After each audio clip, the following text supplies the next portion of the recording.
Next case set for argument this morning is case numbers 28-684 and 29-144. Kim versus Kim. Both parties are represented by counsel. Each side will have 15 minutes to present their arguments. The appellant may reserve up to 5 minutes for rebuttal. Keep your eye on the clock there. As to your rebuttal time, I'll also try to remind you, just let me know how much time you need. If there are children involved, we just use initials, not names.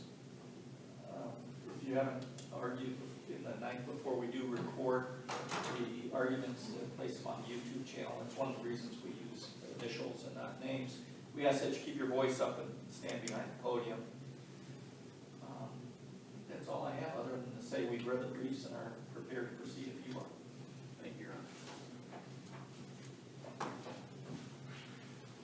Got a reserve time? Yes, Your Honor. I'd like to reserve 3 minutes for rebuttal, please. 3 minutes, okay. So I'm going to run that clock. 15, where it says appellant. It's going to start at 15. When you get close to 3, you're going to want to stop, right? Thank you, Your Honor. Okay. May I proceed? Yes, you may. Thank you. Thank you. My name is Brad Barnum. I represent appellant John Kim in this matter. As you know, Your Honors, this is a consolidated appeal. I would like to start with the issues raised in case number 29-144 because I think they loop back around into the initial appeal 28-684. The issues on appeal for 29-144 relate to a hearing on a motion to correct the record. Prior to my involvement, there was an appeal filed after the divorce decree was entered. There were some issues there. On recommendation of the Court of Appeals, a motion to clarify the record was filed in the lower court with the private judge who was handling that matter, Judge Desler. As a result of that, the motion to correct the record was denied. That issue is not being appealed, but in addition to denying the motion to correct the record, there was a sanction ordered against my client, appellant Mr. Kim, and that he pay over $7,000 in attorney's fees for his ex-wife, the appellee in this matter, as a result of some alleged conduct of his that occurred relative to that hearing that was not articulated by the judge in her ruling. There was a good faith basis for John Kim to file a motion to correct the record. He was directed to do so by the Court of Appeals. He did so, and the fact that the judge, the private judge in this matter, scheduled a hearing when it wasn't necessary indicates that she at least thought there was some merit or at least good faith to file that motion. She could have denied the motion to correct the record on the briefs, but for whatever reason she decided to hold a hearing. Scheduling the hearing, ordering the parties to appear, knowing that they would incur fees as a result of that order, preparation to have an evidentiary hearing on that matter, fees including the fees incurred as a result of the private judge's hourly rate for that matter. Can you clarify something for me? Was that hearing just on that issue, or was it? It seemed like there were 5 or 6 motions that were filed by Mr. Kim that were heard on that day. No, my understanding, Your Honor, and I was retained after the fact that I certainly reviewed the record, talked to prior counsel and Mr. Kim. There were 2 hearings that resulted in this appeal. The first hearing was on the motion to correct the record, and that was held on, excuse me, I'll tell you the date, on April 18, 2018. The only issue addressed in that hearing was the motion to correct the record. Subsequently then, on May 11, 2018, a hearing was held on the appellee's motion for sanctions for attorney's fees as a result of the first hearing. Now, I did file a motion yesterday because there were additional motions that had been filed in the underlying court that were not ruled upon, that I was not made aware of until yesterday by Mr. Kim's new counsel handling those post-decree matters. And we're here today and we'll deal with that in a separate issue. Right. But those motions were not part of the hearing or the sanction. The sanction stems solely from the motion to correct the record. Now, again, there was testimony in that about what happened in the underlying matter relative to some exhibits that relates back to the first appeal, 28-648. The main point about the sanction and the reason we believe that was an abuse of discretion, is the judge found some conduct to warrant it, but didn't in any way articulate what that conduct was. There was a one-line entry saying that based on the defendant's conduct, an award of sanctions is appropriate. But again, if his conduct was inappropriate in pursuing that relief, trying to correct the record because of the evidentiary irregularities below, why hold a hearing on that, knowing that the parties are going to correct the record? She didn't come out. Hang on for a minute there. Part of the allegations in the motions was that opposing trial counsel basically tampered with the evidence. How could she not hold a hearing when that kind of allegation is being made? I wasn't involved in raising those allegations. I know that issue was litigated. My understanding during the hearing that it was more focused on what happened with the underlying exhibits. Attorney Lemmerman testified, Attorney Morris testified as to how they tried to work with the exhibits. And that was the The issue. trial court also, if I read the entry correctly, obviously had the hearing, listened to what everybody had to say, and then went back and looked at the transcript and looked at everyone's testimony regarding that particular exhibit. I know there was more than one exhibit. There were two. I mean, when you're testifying and somebody hands you an exhibit, it becomes pretty clear from testimony whether it's 1 page or 12 pages, isn't it? I would think so, and I've gone and looked back at the transcript as well. But Mr. Lemmerman, a member of the bar, has testified it was a 12-page exhibit. Mr. Kim has testified it was a 12-page exhibit. I've only seen what I've seen. The point is, it stands to reason, because the information contained in those additional pages that my prior counsel and client articulate was in the record, and I understand the opposing counsel and the judge found otherwise, it stands to reason they would have been. They completely belie the allegation and the finding that he committed financial misconduct as raised in Appeal 28-684. They demonstrate that every penny of the roughly $80,000 that private Judge Dezo determined that my client dissipated wrongfully are accounted for to the penny. So why wouldn't they put that information forward? Both sides agreed that there were significant irregularities with how the exhibits were handled in the divorce trial. Was there corresponding testimony about the allocations of those funds during the trial? There were not. And why there weren't, I can't go back and turn the clock and get in someone's head as to why there wasn't. But the exhibit is clear. And I know that when it was initially submitted to the court with the first appeal, and the court came back and said we can't consider it because it wasn't in the record, and I certainly understand the appellate rules on that. But having looked at those, it is clear as day that the money the Judge Dezo determined was dissipated was accounted for. So why wouldn't they, if they had the opportunity, submit those into the record? Because it completely flies in the face of the finding that roughly $80,000 relative to the sale of the Porsche and the other issues that were raised are accounted for to the penny. The LEL account for $39,000, Judge Dezo determined that it wasn't accounted for. Well, looking at what I believe was Appendix B to that initial brief, there were two deposits, you add them up, and they, to the penny, equaled that amount of money. So the money was being used to go back in and fund the business, which was a marital asset, taking care of not only spousal support, but household expenses, mortgages on the primary house, mortgages on the summer house. That money was all accounted for. Likewise, the money from the sale of the car, after the net proceeds were brought in, the vast majority of it went to pay off the home equity line of credit, which was a marital debt. What was left over was roughly $19,000, $3,000 of which was given to the appellee, Mrs. Kim, and that's undisputed.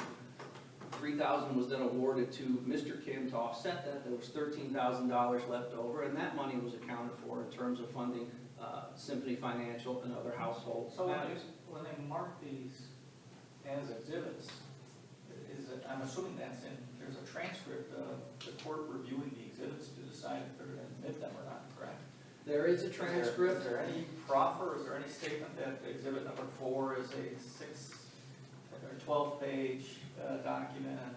Not that I've seen, Your Honor. What I have seen demonstrates that Mr. Morris and Mr. Lemmerman went through these exhibits at length and tried to make heads or tails of them as best they could. The exhibits were submitted to the court, and I don't think it was until after the fact that there was this realization that what was submitted may not have been the complete record. And again, Mr. Lemmerman maintains that it was a 12-page exhibit as opposed to one. I know the record reflects what the record reflects, but the point of the domestic court and Judge Dezo's charge as the private judge retained in the matter was to do equity based on what the facts are. And the facts are the money was accounted for. I understand the court can only It's a Well, you dilemma. got Consider to what it backtrack is. that though. The Pardon me? equity based upon what the facts are, but she found she did not have those facts before her. Well, she looked at the transcript and she said, based on my review of the transcript, it does not appear that because apparently Mr. Kim was only questioned on one page. Certainly that raises an inference, but it's not determinative of the fact that there weren't more. The court reporter who was called to testify in the hearing to correct the record admitted there were irregularities, admitted it was the first time she'd actually done a trial, admitted there had been times in the past where exhibits had been misplaced or misnoted or Did she say she misplaced them in this case? She did not, but she did admit, and she didn't say she didn't either. She said she did the best she could, and there were times in the past where things had happened. In this case, there was about a 6-month gap between the end of the 3-day divorce trial and the submission of the exhibits. And then there was additional time that went by where Mr. Morris and Mr. Lemmerman worked together on a basement table, admittedly in a haphazard way, not because of their fault, just because of the way things were marked and submitted. When the exhibits were first turned over, there wasn't even an exhibit list to go from. They had to essentially recreate everything, and it's undisputed in the record that some of the exhibits were not originals. They have handwriting on them by counsel because the original ones just weren't there. So that's what they were dealing with. But at the end of the day, the main point is the exhibit in toto demonstrates that Mr. Kim did not commit financial misconduct. Meaning that the additional distributive award to his ex-wife was improper and an abuse of discretion. I'd like to shift gears if there's no further questions on that. And I'm going to pause this for a second because you're at 4:11. You've got about a minute and 11 seconds before you get into your rebuttal. Some people misread that. Can we reset the clock? Yeah, I can't. We'll talk about it. I can restart it, which I'll do now, but just to let you know, again, about a minute 11 before you cut into your rebuttal time. Thank you, Your Honor. I'd like to shift gears now back to the third issue on appeal in 28-684, having to do with the double dipping in terms of the determination of the valuation of the business and the amount of allocation of spousal support. There was an issue of double dipping here. I know private Judge Dezo determined that because of Heller and its progeny, that this was a situation where double dipping could be done using the higher amount of income of Mr. Kim while still accepting Mr. Kim's expert's valuation on the primary business, Symphony Financial, and that double dipping. She didn't say it wasn't a double dip. She said it was okay in this point based on the case law following Heller that shows in a situation where you have a significant disparity in income, and we don't dispute that there was a significant disparity in income between Mr. Kim and Mrs. Kim, who was a stay-at-home mom for the vast majority of their relationship, and a business owner who has the ability to dictate his amount of income, that the double dipping is then okay because in doing equity. The difference here between Mr. Kim's situation and the cases that followed Heller was he did not have the ability to dictate his income. And it's clear in the tax returns that are part of the record. He had a base salary of $100,000. That money typically went back into the business, and then at the end of the quarters, he would take distributions of whatever was there. He had no ability to increase his salary, decrease his salary, because this was a sub-S corp pass-through. It was what it was. So he didn't have that ability. That's the distinction between the cases relied upon by the appellees and relied upon by private Judge Dezo in determining that it fell under the exceptions to Heller that would permit for that type of double dip. And then I'll reserve the rest of my time. All right, then I'll leave you with 2 minutes and 12 seconds left then for Thank you. rebuttal. And counsel, you'll have 15 minutes, of course. Thank you, Your Honors. Ken Gibson on behalf of the appellee in both cases. I'll address the arguments in the order in which they were made.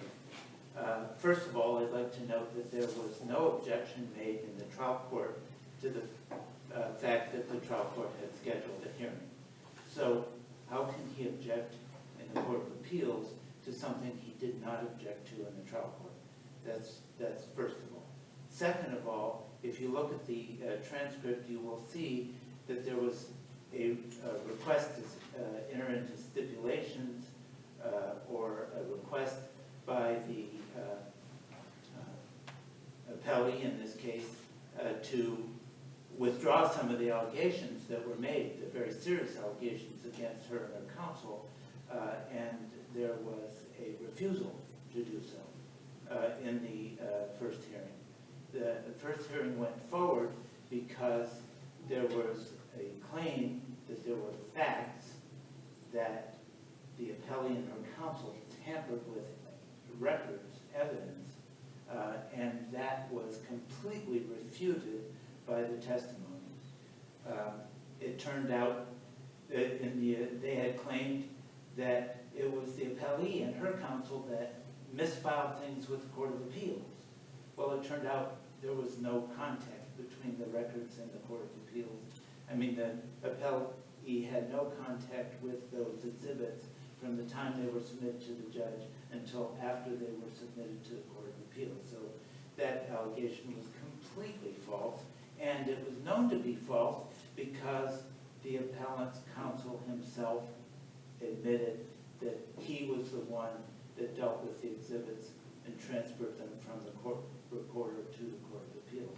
So they were just throwing stuff out. I mean, it was frivolous, and not that that was the basis of the court's decision. The court said, I have jurisdiction to award attorney's fees at any stage in the proceeding, and I find that attorney's fees are appropriate. It wasn't necessarily a sanction. But their refusal to acknowledge facts that were known to their own counsel was part of the basis for going forward with hearing. That counsel had stepped aside, and then a new counsel had appeared who was just taking appellant's word for everything.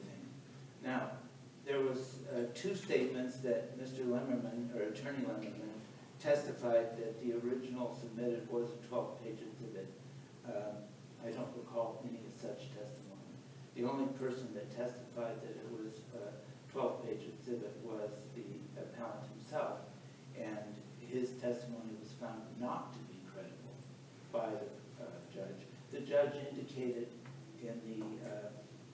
on the record that she had a very clear memory of how the exhibits had been dealt with and what the exhibits were, but she wanted to give the opportunity to refute this serious allegations that might even have been a bar violation if found, and wanted to hear them out. There were no irregularities with the exhibits. This was a private judge, with a private court reporter, and the judge took the exhibits after they were collected and then eventually transmitted them to the court reporter who prepared a transcript. The only possible irregularity was that the court reporter gave the exhibits then to appellant's counsel rather than filed them directly with the Court of Appeals. But how can he complain that his own counsel was the basis of an irregularity? So the court reporter had possession of the exhibits in the 6-month gap between the trial and the... No, I think that the judge indicated that the judge had the exhibits until the decision was rendered, and then the court reporter got them when she was doing the transcript, and then Attorney Lemmerman got them, and one of the clerks in his office filed them with the Court of Appeals. The claim that these exhibits included stuff that they didn't, and by the way, which one of these exhibits was their exhibit, and one of these exhibits was the appellant's exhibit. But the claim that those exhibits included documents that the judge actually found in her original decision that had not been presented, and then the judge again found that she didn't have them.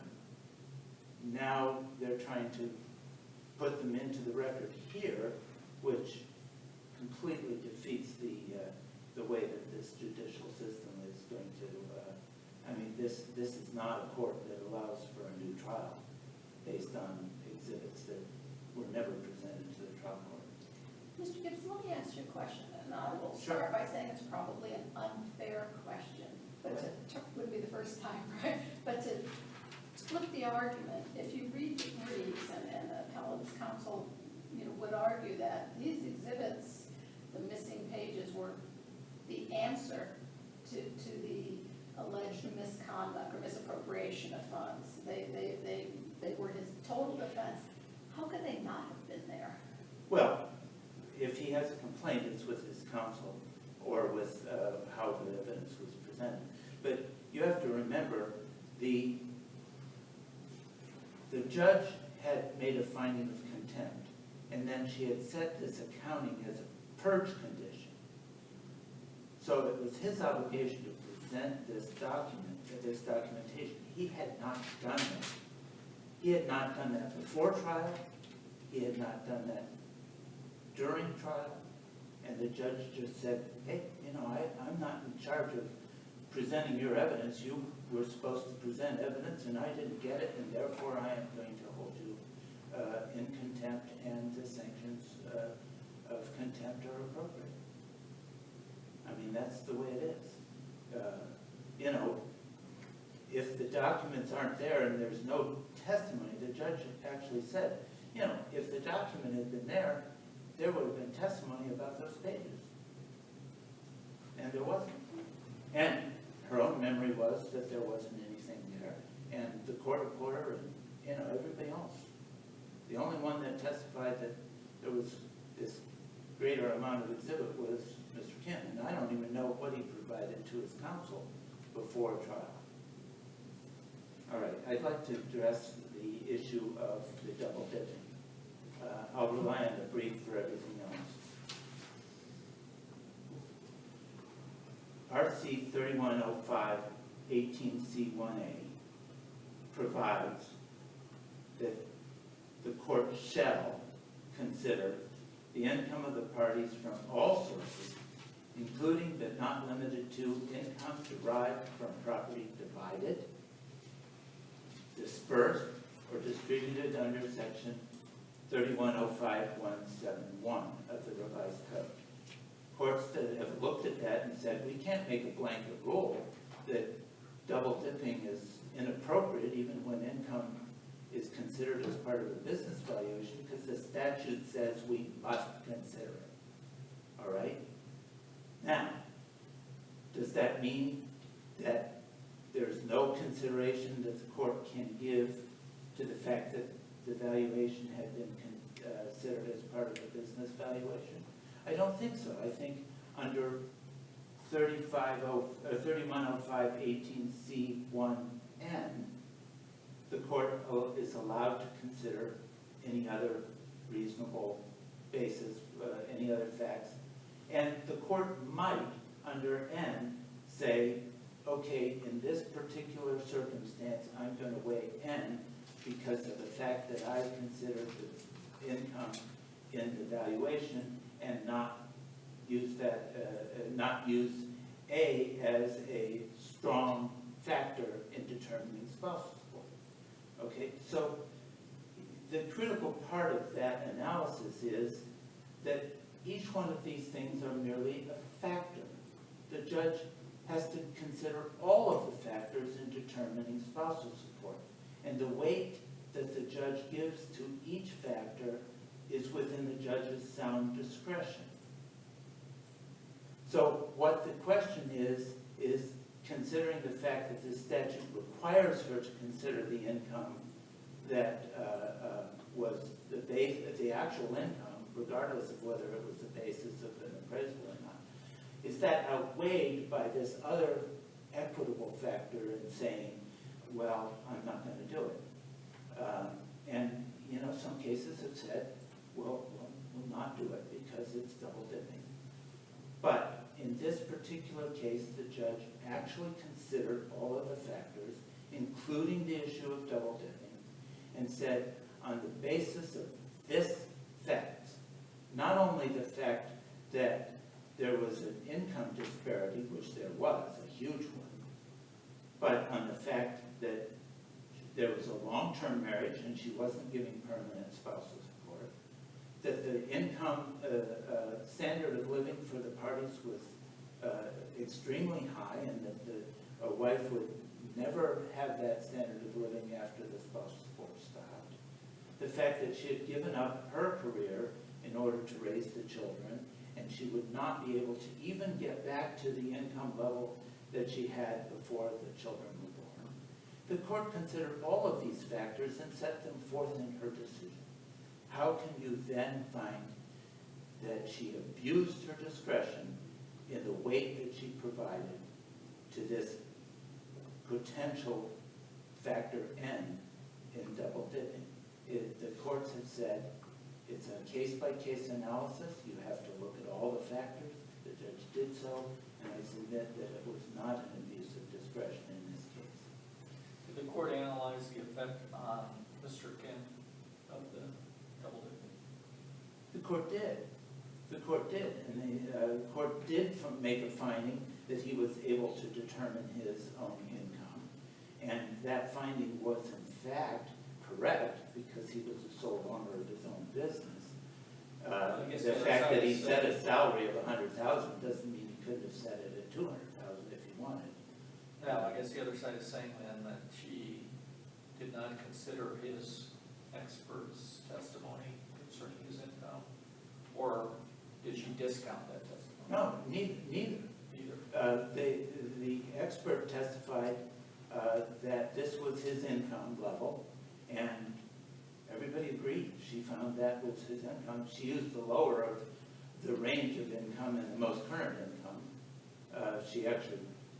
So she used the expert's testimony to determine the amount of the income. She used the expert's testimony in determining the value of the business. The expert testified that, you know, he didn't think that, you know, that the double dipping would be appropriate. She disagreed with that, but that wasn't necessarily an expert opinion. That was just his opinion, if you know what I mean. So I don't think she disagreed with the expert or found him not to be credible. She just didn't come to the same conclusion. Thank you. Any other questions before I? You know, I just wanted to say in closing that I want to thank this court for all the courtesies you've extended to me over the years. This might be my last oral argument before you guys, but I do appreciate that. Thank you very much. Thank you. Thank you. You will be missed if this is in fact your last Kenny's argument. retiring. We feel bad for him. Thank you. Feel bad for you guys. Exactly. Well, then you have to put up with us. Can we get you to stick around? Enjoy your retirement. Actually, Happy retirement. I just got remarried, and my wedding reception is on Friday, and I'm looking forward to spending time with grandkids. So Well, good for you. Congratulations. That's wonderful. Congratulations. All right, then council, you have 2 minutes and 12 seconds left on your rebuttal time.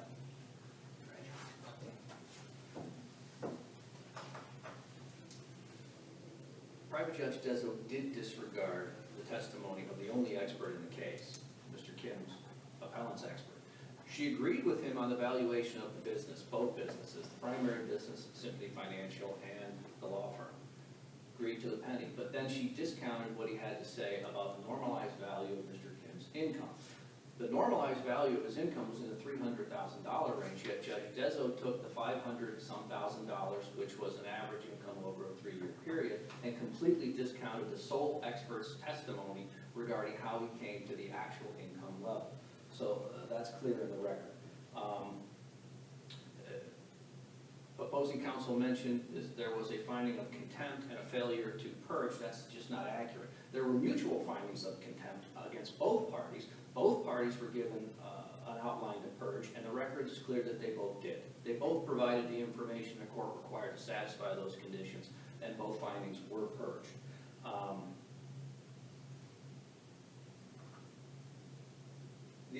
The argument that there are no irregularities in the handling of the exhibits is completely belied by the record. Both sides agreed. The court reporter herself agreed there were issues, and there was that 6-month gap in pursuing and pursuing them. In terms of the double dipping, again, the fact that Mr. Kim was the sole owner of his business does not just mean that he can arbitrarily set his own income level. The tax records are clear. His salary was clear and level over the relevant period of time. The only thing that potentially changes were the distributions based on how the business did. And that is, again, clear in the record. That's the distinction of the double dipping issue with Heller and the cases in its progeny that private Judge Dezo relied upon. It is distinguishable from those cases where the sole business owner has the right to arbitrarily set his own income level. That was not the case here. And frankly, finally, the argument that Judge Dezo held a hearing because she needed to find out X, Y, or Z, Judge Dezo never stated that anywhere. It's complete speculation on the part of opposing counsel as to why Judge Dezo did what she did. And that's really the crux of this issue from the get-go. She never articulated why she did what she did.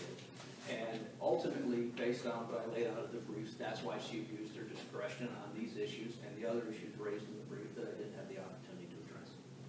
Counsel, thank you for your rebuttal argument. Both sides, thank you for presenting your arguments for the court today. The court will take the matter under advisement and issue a decision in due course. The clerk of courts will mail a copy of the decision to both parties on the day it's released. The opinions are also posted on the Supreme Court of Ohio's website.